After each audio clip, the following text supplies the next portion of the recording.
Alright guys, you know the drill. This is it. This is Meta Mondays, and we have a hallmark occasion here because this is one of the very rare card game metas where you just have a crazy amount of diversity. There is a very healthy balance right now, and there's a ton of different decks all vying for competitive slots. I think right now, this is currently the most diverse and balanced meta, at least in my opinion, based on the stats and people I've talked to, that we've seen in Runeterra forever, which is, the history of Runeterra is literally 5 months old at this point, so that's not really saying a ton.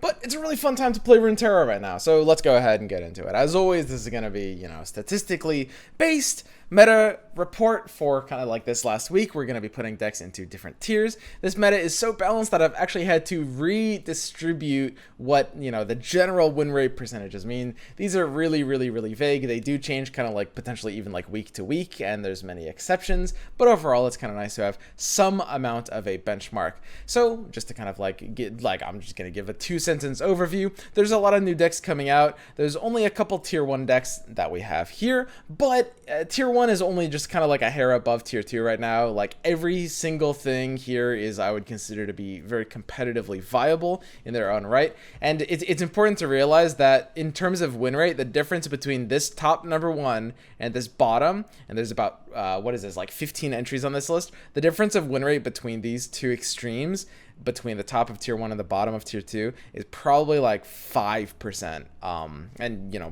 I'll talk about the stats as we get into it, but it is really low right now. Anyway, in terms of new decks, we're seeing Deep come out really strong as a tier 1 contender at this point in time. I personally suspect that it might have a hard time maintaining that throne, but it's doing very well right now. I'll happily put it there at the very least for this week. We'll see.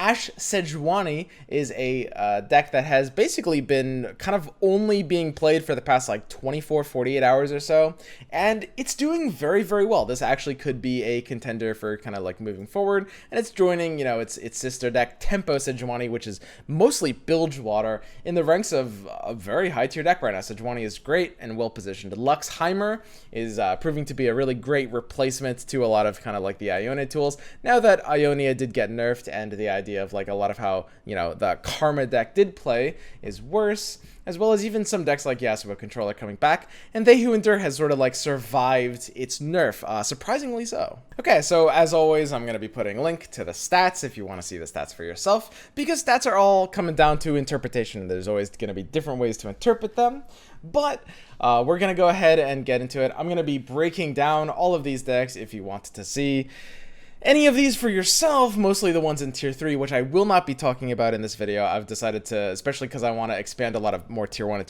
tier 2 decks, I've been doing these videos recently for only tier 1 and tier 2. But if you want to see any of the tier 3 decks, then you can head over to the site, which is going to be in the pinned comment as always.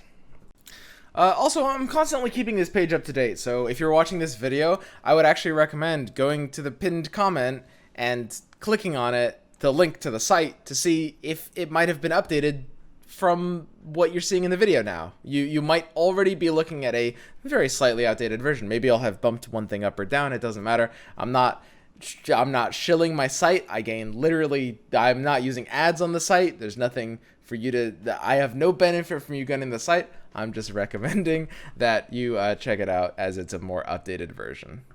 Okay, so we're going to go ahead and start off with number 1, Heimer Vi. This has gone largely unchanged. This is a deck that I was expecting to be very good since the, Deep Meditation nerf. It's kind of the best Ionia deck for being able to survive the Deep Meditation nerf, mostly, in that it doesn't really mind paying 3 mana for this since you get it off of Heimer. And this deck is currently doing very well in its current form, right? I personally prefer this version. This is like my tweaked version with only 2 Solitary Monks and 1 Static Shock instead. This is an extremely minor tweak. At the end of the day, it's an extremely rigid archetype, and there's only a couple of individual tweaks we may make to this. Overall, this deck is going to be super solid. I think this is a great power deck, especially for, kind of like any sort of player, like if you're looking for anything that could be a little bit complex, but at the end of the day ends up being pretty straightforward to play in terms of just getting right into it. It's going to be a great deck for you. All right, next up we've got Tempo Sejuani. Tempo Sejuani is a really powerful archetype. It's actually a deck that I've been kind of like working on refining for several days now, and there's a lot of other players that kind of have their own versions. This is one of the most popular decks that was like right off the bat of kind of like the nerfs that came out. A lot of people were playing this. Everyone has their own versions. I was talking to, yeah, I mean, literally all of my friends like Annie, Show, Sujircon, BBG, and Mav were all playing different versions of this concept.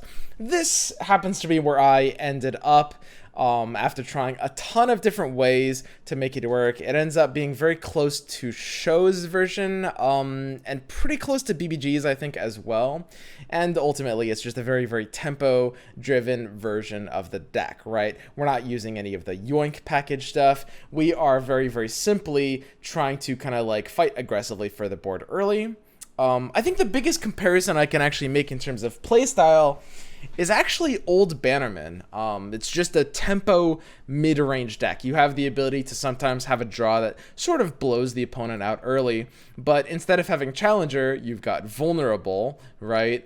And you've got, you know, champions that are going to do kind of like big blowouts in the late game. You've got Fury of the North, which is very, very similar to Repost as well. So it's a very similar playstyle. You play to own the board, high value concepts, control combat, and with, you know, here Vulnerable instead of Challenger, and try to end the game early, but you're not really, I wouldn't say you're in a hurry with this deck, because even though you're applying pressure, you're mostly looking to be leveling up your champions. When your Sejuani is flipped, you're pretty much good to go, and it's going to be hard for the opponent to recover from that point, right?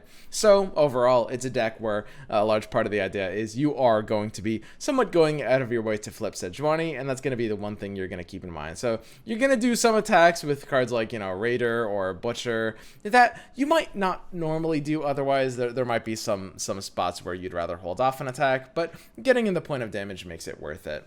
Lastly, getting like the scout value, especially with stuff like Razor Scale Hunter, picking off an opponent for free is great. Triggering Misfortune, amazing. And bonus points if you do something cheeky like combine it with Fury of the North. For finishers, we've got Riptide and Courier that are going to do a really good job of it. Overall, it's just a super solid list that is really cool. I'm really pleasantly surprised that this list ends up being so powerful. It's a perfectly viable competitive deck, and this is exactly the kind of list that felt like it was really held back by Burn and a lot of other archetypes, and Burn ended up definitely being weaker than I originally thought off of the nerfs, which is also very, very, very pleasant. I love being wrong about that sort of thing. I'm usually a little, I wouldn't say pessimistic exactly. Well, yeah, actually I am a little pessimistic about these sorts of things. So I love it when I'm wrong about like a lot of these kind of meta states, because I was definitely a little concerned Burn would still be making waves in its nerfed form, and we're seeing that's not the case. Oh yeah, I also completely forgot to mention that this comes in with a 56% win rate. I should remember to mention that at the start. Bad swim, bad. But one thing I will say that's very fascinating is that Freljord Bilgewater overall actually only has a 50% win rate. So this archetype happens to be 6% above that, which is really, really huge. Now, why does Freljord Bilgewater have only a 50% win rate? Well, we'll get to that later on. Some of you guys might already know. Okay, next up we've got Deep. So Deep is a pretty powerful archetype coming in right now at a 54% win rate. Super solid win rate, nothing wrong with that at all. And overall, this is going to be my personal current version, although there's many like micro decisions. Some people like 1 Hoarder, some people like anywhere between 0 and 3. I've seen 3 missed calls. There's versions that are a little heavier on healing with whales. Some people do like the one Ruination, some people don't. But overall, it tends to be the general same concept here. Oh yeah, and I've seen more people go back to the 3 Maokai 0 Thresh version. I still personally like 1 Thresh over the 3rd Maokai, but it does end up being a pretty close call. The idea of Deep right now in the meta is pretty strong. Basically, you are a powerhouse deck that, because the meta has just slowed down, nobody can really like blow you out super early. You can usually just, you know, throw down a huge chonker on turn 7, and if you're not, you know, threatening the atrocity then and there, you're usually going to close out the game in a turn or two. It's a pretty straightforward deck. There's nothing really new to see here. Overall, Burn has been holding back Deep for a while, and this is something I talked about on my stream, which is that Burn was sort of countering Deep, even though Deep had a positive win rate against Burn, which is weird, right? Because logically that shouldn't make any sense. That's the opposite of what a counter should do. So let me explain. In actuality, even though Deep was favored against Burn, Burn's existence in the meta was forcing Deep to just run a shit ton of healing. That was kind of what Deep was. Like, back like 2 weeks ago before the patch, Deep was just running like, it was just winning off the back of its healing, and you could run very few of the actual Sea Monsters package. Now that Burn is less present in the meta, Deep can actually be the deck that it's kind of wanted to be this entire time, right? So I know it's like, it's weird to think about it like that, and that's why meta-analysis is so counterintuitive in a lot of ways. But yeah, even though Burn was, you know, negative against Deep, it was still countering Deep. It was still holding Deep back. And now that Deep doesn't have to run quite so much just like all-in healing, even though there are some versions that opt for more healing, it's able to have a really dominant share of ladder. It's doing very, very well. It's actually able to capitalize pretty well on a definite lack of Ionia. I did expect there would be a bit more Ionia survival rates, but Ionia's play rates are pretty down. The 1 mana nerf to Karma did hit it in a pretty major way, for sure. Bigger than it probably seems at first. Definitely bigger than I expected, even though I was not downplaying the 1 mana nerf to Karma either. But even I was surprised at how big of a deal that feels like it made to the region. Alright, and then we've got Ashe Sejuani. Now, Ashe Sejuani comes in at a staggering 60% win rate. Ooh, crazy. Big asterisk here. It's a fairly low play rate. It's a completely, well, I don't want to say it's a new deck, because this is very similar to like old decks that have existed before. It's not like a super brand new concept, but it isn't something that this meta, it's something that popped into this meta really suddenly, and what that can usually create is like a short inflation win rate, if that makes sense. Like, it's something that you kind of expect to go down a little bit. So I'm tenuously putting this at the top of tier 2. We will see if it's able to maintain. Well, okay, I can guarantee you right now it's not maintaining this win rate. It's not going to stay 60. The question isn't if, it's how much. The question is it about to go down to 57? Is it about to go down to 52? You know, that's the big question. So overall, we're going to put it tenuously at the top of tier 2 until we wait to see how it works out. But yeah, I mean, basically Frostbites are in right now. That's the long story short. Like, you look at the tier list metas, you know, it's like an ecosystem, right? So the ability for Frostbites to come in big, as well as Culling Strike, by the way. Culling Strike also just has an amazing amount of targets right now. Frostbites, you know, deal with Deep extremely well. They deal with a lot of like mirror situations extremely well, and you can't really go wrong with this kind of concept. Overall, it's a great time to be a Freljord main. Freljord in these couple of decks is actually doing quite well, although surprisingly we haven't seen any of the Kindly Tavern Keeper that me and some other players were expecting more out of. So basically, this is going to work like a very old school Ashe Nox deck.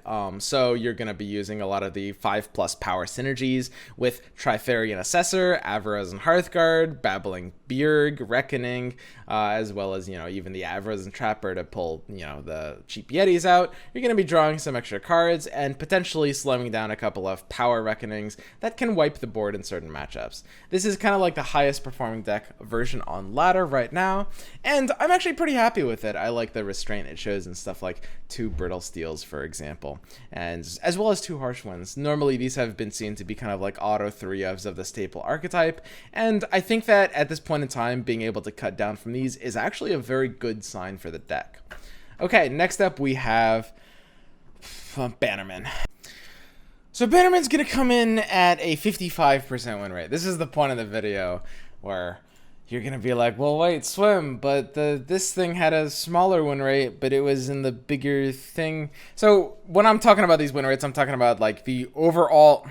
So I'm referring to the all ladder statistic for the most popular deck, although sometimes I'm taking an average between like the two most popular versions, depending on the case.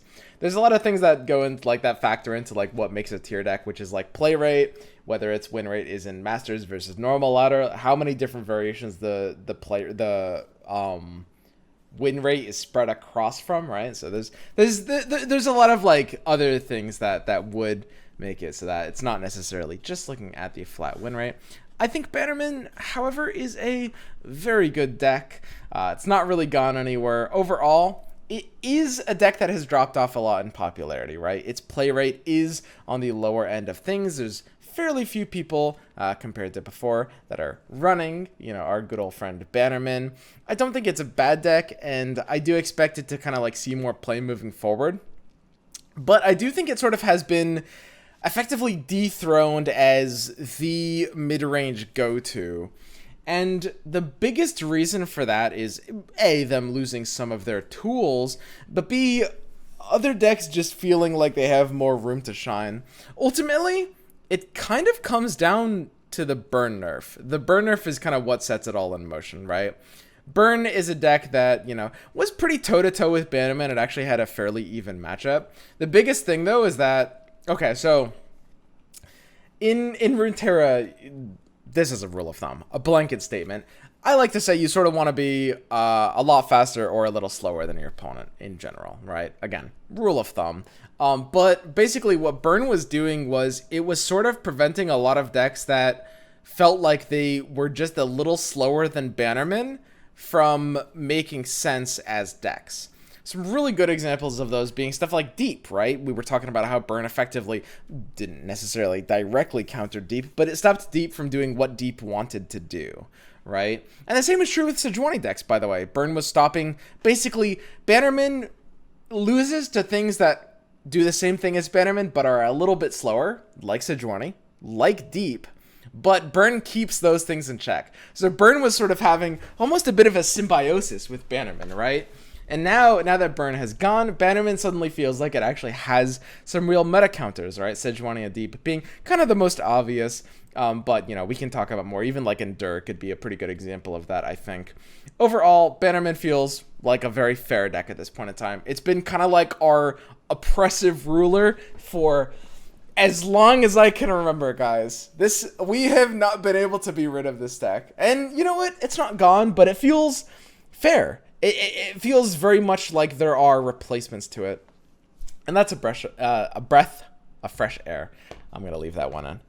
Overall, there's not really much to talk about with Bannerman. It's like, it does the things. You play the units and then you stick your units in them. LoR and Protege. Most people tend to agree right now, and I'm in the camp, that LoR and Protege is probably better in this deck than, the Badger Bear.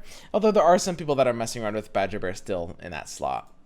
Okay, next up we've got Luxheimer. Now, I'm a big fan of Luxheimer. Now, this is BBG's version of Luxheimer for the new balance patch. This should say that here. That's weird. One second. BBG's version of Luxheimer. So, basically, Luxheimer is a deck that I've loved for ages. I've been a really, really big fan. I've done, like, a lot of different things with Luxheimer in the past. This was actually, man, thinking back, I'm trying to remember. I think this might have been the first deck I ever played in Runeterra, or at the very least, it was close to it. The idea of, like, a PNZ Demacia spell-based archetype. I was running, like, trolley shit, like assembly bots. It was great. But overall, I love Luxheimer. I felt that it was kind of like underrepresented in the past. It felt like it definitely could have made some sense in some other metas. It got edged out by like Lux Karma, for example, in the last update, and Heimer Karma. Both Lux Karma and Heimer Karma, it just felt so hard to escape the Karma and be able to get, into the Heimer Lux. But now, off that, just the 1 mana nerf makes a big difference. Plus, of course, the nerf to Deep Meditation. It really feels like you can pull this deck off. Now, this basically is going to be using 3 Unyielding Spirit, as well as 3 Concerted Strike. But the real gimmick is the Spirit, right? Because, of course, You know, you get the T-Hex off of Heimerdinger, the 8/8, which is kind of nice. But the bigger thing is, you know, if you stick an Unyielding on Heimerdinger, you kind of can't lose, right? I mean, depending on the matchup, of course. There's a lot of matchups where it becomes kind of impossible to lose once you Unyielding Heimerdinger. Now, this deck, I should mention, currently comes in at a pretty flaccid 53% win rate. I think it's gonna be able to outperform that. Personally, it's a low sample size, right? So, again, we have to interpret the stats in different ways. I personally think that this deck has a lot of potential. I don't expect it to be hitting like tier 1 status, like I don't expect it to be flying off the shelves, but I think it's a very, very solid deck that now that Ionia has actually felt like it's gotten dinged, this deck suddenly feels like you don't feel bad playing it. You don't feel punished for not playing Ionia, which is great. I love it.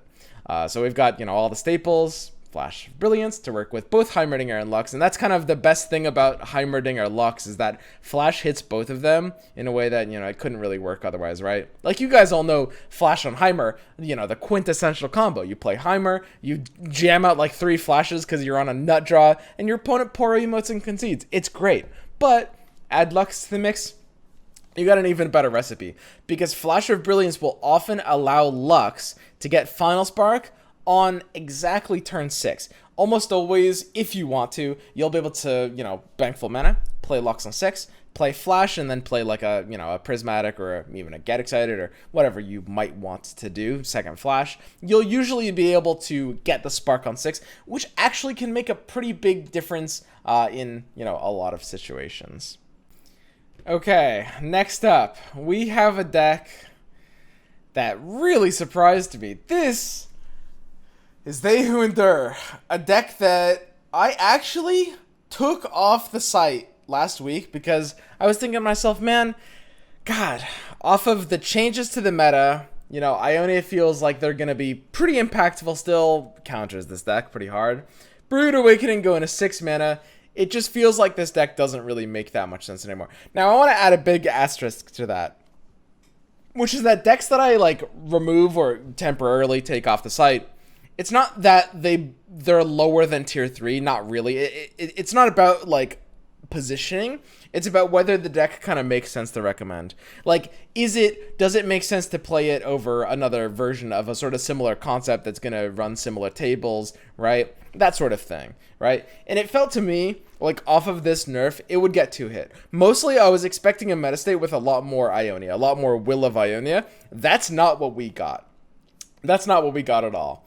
And They Who Endure, the most common version, which in this case, this is my version of They Who Endure, is currently hitting pretty high play rates with a 58% win rate. Very, very, very powerful win rate. So what's going on? Well, you know, the high degree of chump blocking can do pretty well against, you know, certain decks like Deep, although I mean, that's a little bit surprising. It depends on exactly how the games of this are really, you know, playing out. You're not always going to actually have, like, fearsome blockers with this kind of deck. But overall, I think the biggest thing is just, like, the absolute disappearance of decks like Ionia from the meta are kind of, like, the biggest thing. I mean, you see a lot of Heimer Vi, for sure, but other Ionia decks are kind of absent, and that's a little crazy. Like, Ionia's play rates are a good bit down compared to, you know, what they were before the balance patch, Deep Meditation nerf, and Karma hitting fairly hard, but also just kind of like the meta environment taking a big shift, and They Who Endure coming out on top. This is one of the surviving decks. I might want to bump it a couple of placements within tier 2, but this is a very, very solid deck. Now, we are very far from a stable meta. The thing is, because things are so balanced right now, it's gonna take a while for things to really, like, kind of settle down into, like, the form I expect them to be. I would be very surprised if this ended up tier 1. I know it's got a high win rate. Its sample size was higher than, you know, Ashe. It's not super, super high. Overall, I don't expect this to be, like, a tier 1 deck long term, but I think it has secured its position in high tier 2. I actually don't think that it's really going to get knocked down from that, and that's something else.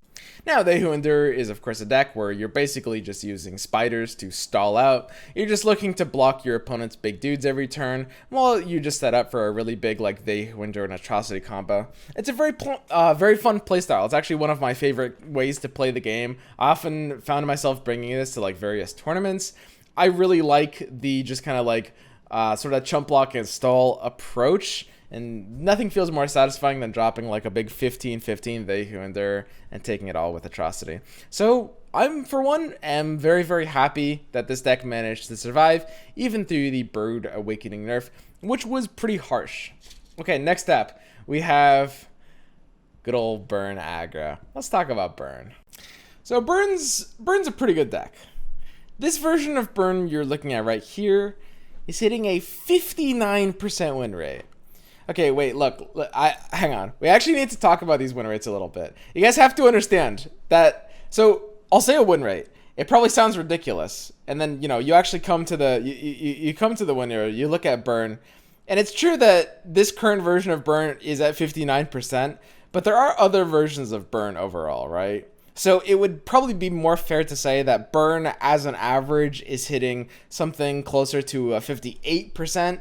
I could see even a bit lower, but I would kind of like average that to be something like 58. That's kind of like the important thing. The thing about statistics is you can make them sound like whatever you want, right? You can lie with statistics really, really easily. I'm of course not trying to do that, but it's all completely contextual. So when I say Burn has, you know, this version of Burn is 59%, you know, so-and-so is 58%, I don't want you guys to just, like, narrow in on, oh, high win percent, let's go. And this is why we have tier lists, right? And this is, I just want to be very clear about this because it's so important. The tiering is going to matter more than the win rate. I do the work so you don't have to. There's a lot that goes into evaluating how good something is, and being able to, you know, like, actually, like, filter through a lot of the averages is, you know, a large part of it. Overall, let's call it 58. 58% win rate for Burn. Pretty good. But its play rate is definitely a little bit stunted compared to what it was before. Overall, I think this is a powerful deck. It's definitely, it hasn't felt like it's gone anywhere. It is an archetype that needs to, I think, find a bit of a new direction. I've been tinkering with a lot of different ways of playing Burn, and I personally do expect that we will actually see a Burn deck in a tier 1 position, although it might look nothing like this. I expect that to happen in the next couple of weeks. It might not be an aggro deck at all. It might be slower. It might be using completely different regions or mechanics that might be like elusive. But I think there's a lot of opportunities for this archetype to open up. Right now, it's a frontier. Like that's the only way to describe it. Right now, there's so much opportunities for like new decks or new concepts to just make sense in the meta. And I think that I've been messing around with like, you know, Bilgewater Burn style, Bilgewater Noxus, or like Ionia Noxus. And I think there's some real potential to those. So I'm definitely anticipating a lot of those moving forward. Overall, though, the new Burn is currently just using Teemo as well as the 3 Static Shock version, which I've really been liking, especially in a slower meta. I can't recommend enough the like heavier Static Shock version, especially when you like look at the stats and you kind of like see the big dip between just versions that run Teemo and Static Shock. This is like 2% across, 2 or 3% across the board compared to versions that like this most popular version is running like 1 Static Shock, no Teemo. Definitely, I would go for the Teemo Static Shock version for sure in this case, but Burn is still surviving in a fairly notable but just less super oppressive way. All right, next up we've got Misfortune Scouts, an archetype that has a 54% win rate. So pretty average, right? 54 is kind of right around the middle of average. It's not really seen many changes as an archetype. I've seen a few different versions crop up, although this is still the version I like of this deck. It has not seen any changes in the last 6 days, as you can see. I don't think I would do anything really different with this. Overall, I do think that if you're playing Misfortune, you are currently a bit better off going for the Sejuani direction, for sure. And if you're playing Demacia, you're definitely a bit better off going, right now, I would say a bit better off in the Bannerman direction. Well, I mean, this is using Bannerman too, but I more so mean like kind of like the all-in more mid-rangey concept. I think would be a little bit better. So this deck sort of finds itself between two extremes right now. It's solid. It doesn't have a bad win rate. There's nothing wrong with the deck, but it does sort of feel like it's just a kind of slightly worse version of either of those two other concepts, depending on what aspect you're focusing on. And then we get to Karma Ezreal. Man, I have to say, Karma Ezreal is a really, it's in a really strange position right now. All right, let's just go ahead and let's go ahead and just pull up the win rate stats. So let's go. Okay, regions. So let's just go. Okay, so let's go. PNZ and Ionia. Let's click on PNZ Ionia. Oh, it's not a bad win rate for the region. It's 52.16, right? Oh, that's fine. Uh-oh. And then you look. Oh God.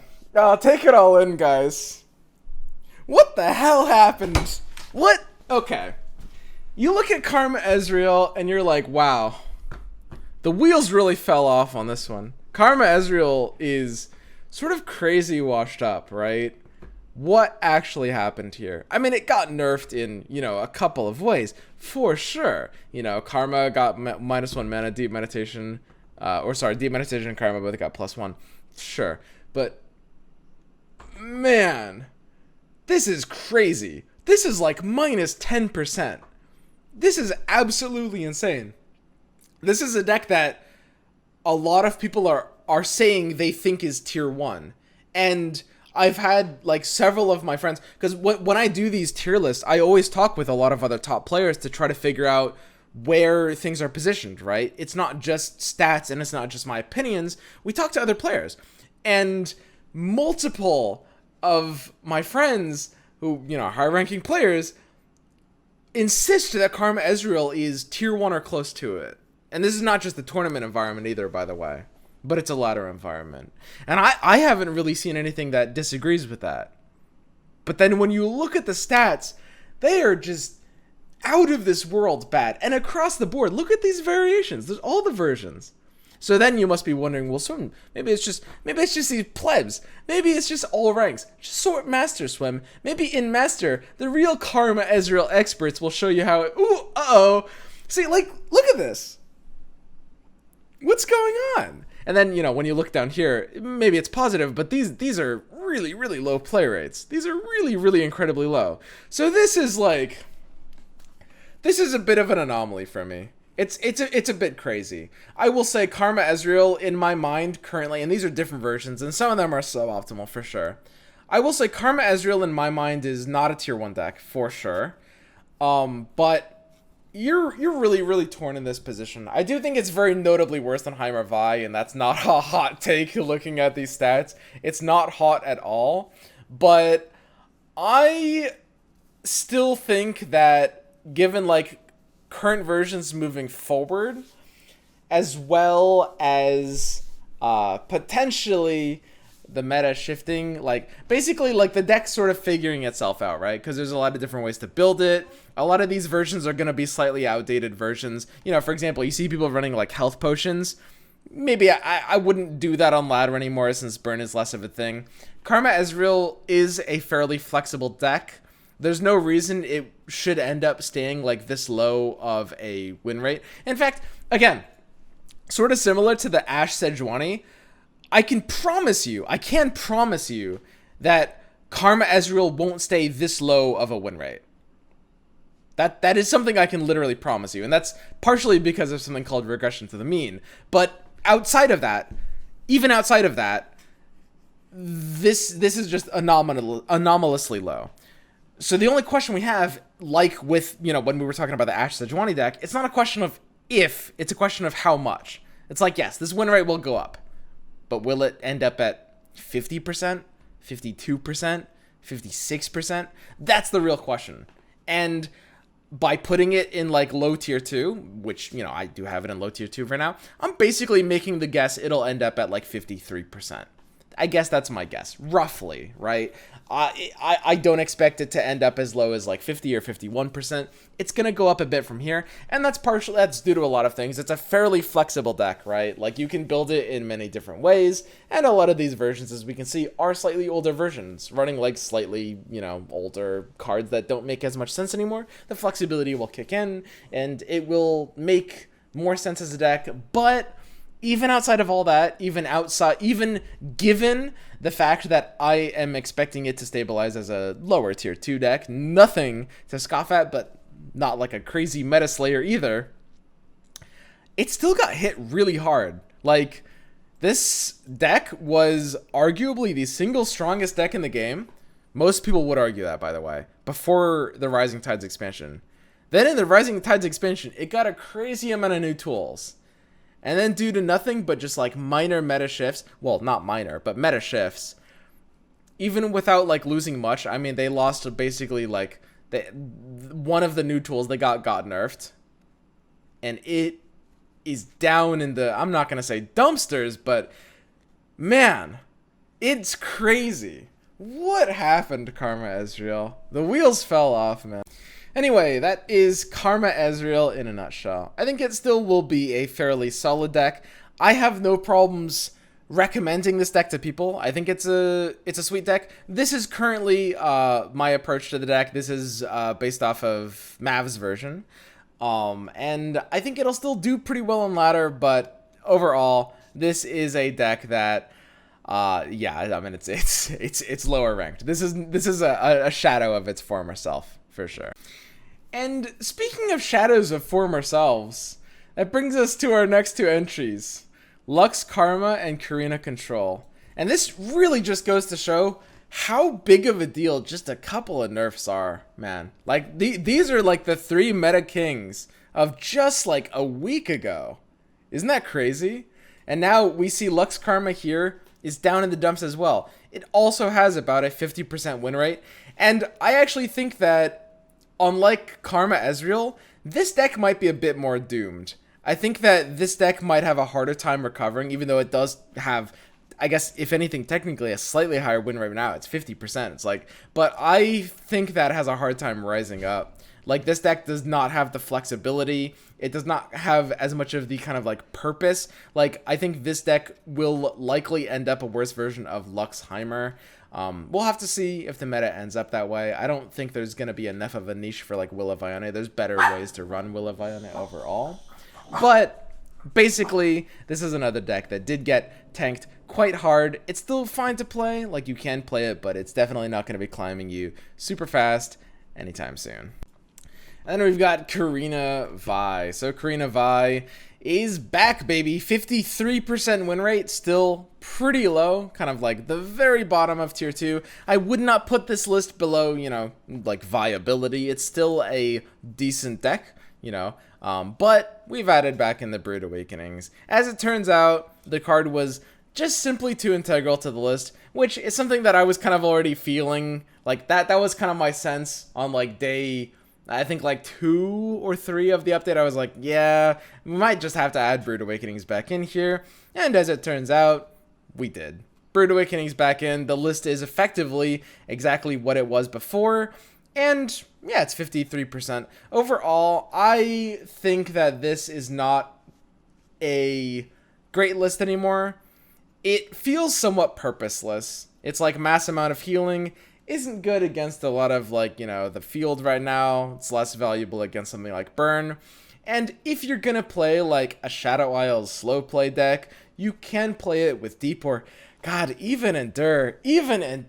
Again, how the mighty have fallen. Crazy.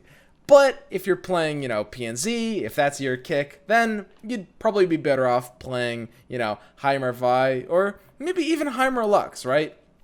So this deck kind of feels sort of like I was saying about Misfortune Scouts. At this point in time, bizarrely enough, it sort of ends up being a homeless deck. Like, it sort of between two other decks, like if you're gonna be playing for one of the components, you'd rather play for something else, right? Overall, it's still a deck that I think I'd recommend to people looking to play like super slow games. You're able to, you know, punch things through in the late game. It's a fun deck to play for people that enjoy that playstyle, and there's nothing really wrong with the deck, but it's not. I think this deck is no longer something that I would very freely recommend to a player. And then we finally have Yasuo Control. So Yasuo Control is a deck that actually is doing pretty alright. It has a 54% win rate. Look at that. Fairly low play rate, so I'm not going to give it too many cookies. But it's a time to be alive where Yasuo does end up with a slightly higher win rate than Karma, Ezreal, Lux Karma, and Karina Control. I think that I might actually end up like bumping its positions a bit here to reflect that. But at the very least, I'm very happy giving Yasuo Control tier 2 status. It's, I think, been a tier 2 deck basically ever since they buffed Yasuo to a 4/4. I don't think this deck has ever been bad.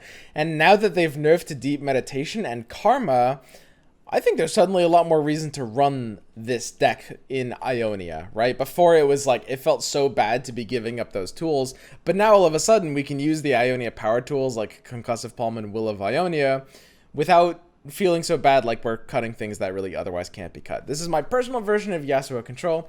I think it's going to be, you know, a very, very solid take on the concept. There's nothing really super special about this. It's like, you know, I mean, it's a lot of the same individual decisions behind any Yasuo Control deck. It's like, oh, do I run 2 or 3 Shadow Assassins? Do I run 2 or 3 Culling Strikes? 1 or 2 Twin Disciplines? You know, it's just ratioing mostly. But this is the Yasuo Control deck that I would recommend and is working the best for me. And that's it. That's the meta as it is. Tier 1 and Tier 2 decks. I think for these videos, I kind of want to start actually like talking more about how the decks work. I sort of like, I've fallen into this pattern where I kind of make the assumption that you guys already know all the cards and all the decks, and I'm just kind of doing like a week by week sort of update. But there's a lot of you guys that are watching that are like kind of like newer and you actually want to understand how the decks work, and I should talk about that. That's a bad habit of mine that I've fallen into, which is like, I used to do that. I did that at the start, but I've literally just kind of like forgotten. Oh yeah, and there's one more thing. I said I wasn't going to do the Tier 3 decks, but you guys also remember at the start when we looked at Tempo Sejuani and we mentioned that it had a 56% win rate, and we mentioned that Bilgewater Freljord only had a 50% win rate.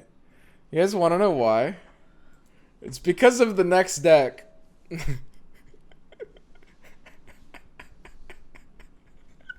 It's because of my Fizz deck. Look, listen, in my defense, when I made the video, I was very clear. I said this is a for fun deck. It's a lot of fun, you know? And, you know, it's great. It is a lot of fun. But yeah, this is not a good deck. I should probably put this in tier Keck W. As much as I love this deck, and I really do love this deck, this is probably closer to Keck W tier than tier 3. But anyway, yeah, that is if you've stayed this entire time, that is exactly why Freljord Noxus as a region combo, or sorry, Freljord Bilgewater as a region combo is 6% lower than Tempo Sejuani. It's because of that deck. All right, but yeah, that's it. That's the end of the video. But that's the meta as it is. I'm really, really happy with how things are right now. It's great. The meta is like perfect. Everything feels very balanced. Nothing feels out of place. Nothing feels like it's really oppressing anything else. I was worried about Will of Ionia, but the way this meta is working out makes me think that I was worrying about nothing. It looks like Will of Ionia is turning out fine. I hope it stays that way. You know, we'll see. That's kind of like the one thing on the back of my mind. But everything feels great right now. Like, balance is amazing. Diversity is super high. You can play pretty much anything. Like, there's so many decks. People are experimenting with just new combinations that we haven't seen before, but that actually just feel like they have room to rise up. And because of that, I can tell you next week, we're going to be seeing some new decks as well. Like, it's not just these decks. So next week when we do the No Meta Mondays, which, by the way, I promise next week is actually going to be on the Monday, okay? I had to reset. I did it on Thursday and then Wednesday, and then this week we did it on Tuesday. Next week, I've come full circle, okay? Monday next week. Stay tuned. Anyway, yeah, next Monday there's actually going to be some more new decks on this list as well. And I know that because people are just actually messing around with new concepts, like things we just haven't seen. Kinko Elusives is definitely like on the form of making a comeback. That's something that I was going to put here in some fashion. I decided against it, but I think I will have to end up listing it next week. But yeah, this is the best time to be a Runeterra player, for sure. There's so much new stuff to mess around with. There's so much viability and balance in the ladder. I personally am very, very much looking forward to the next couple of weeks and just seeing like what else new, like me or anyone else will come up with, because I've been experimenting with different decks. Like when I've been, streaming, I have had to take like a couple of days off recently. Normally I stream 7 days a week, but I've been experimenting with new decks. I've seen everyone else been experimenting with the new decks. It's a really great time. All right, guys, that's enough rambling for me. That's all I got. See ya.